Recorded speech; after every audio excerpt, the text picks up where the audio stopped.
સ્વામી વિવેકાનંદના 1897ના છેલ્લા જાહેર ભાષણ વિશે વક્તવ્ય યોજાયું। ગુજરાત લો સોસાયટી સંચાલિત HA કોલેજ ઓફ કોમર્સના સ્ટડી સર્કલ દ્વારા યુગ પુરુષ સ્વામી વિવેકાનંદે 1897ની 14મી ફેબ્રુઆરીના રોજ આપેલા તેઓની છેલ્લી ઐતિહાસિક public speech the future of India વિશે વક્તવ્ય યોજાઈ ગયું।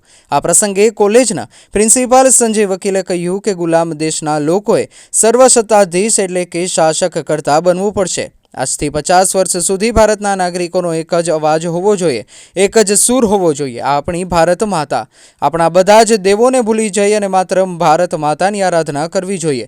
સ્વામી વિવેકાનંદે કહ્યા મુજબ બરાબર 50 વર્ષ પછી એટલે કે 1947માં ભારત દેશને આઝાદી મળી હતી। વિવેકાનંદના આ છેલ્લા ઐતિહાસિક ભાષણની જાણ આજના યુવાઓને નથી। રાષ્ટ્રધર્મ, ભારતની સંસ્કૃતિ તથા રાષ્ટ્રપ્રેમના પસાર તથા પ્રચાર કરતા ભારતની વિરાટ વિભૂતિ સ્વામી વિવેકાનંદ માત્ર 39 વર્ષની વયે અવસાન થયું હતું। ભારતના રાષ્ટ્રીય નિર્માતા સ્વામી વિવેકાનંદે રામકૃષ્ણ મઠ તથા અન્ય આધ્યાત્મિક સંસ્થાઓની સ્થાપના કરી વેદાંત, યોગ તથા હિન્દુ ધર્મનો પ્રચાર કર્યો હતો। ભારતના રાષ્ટ્રીય ઘડવૈયા ઉપર તેમના વિચારોનો પ્રભાવ જોવા મળે છે।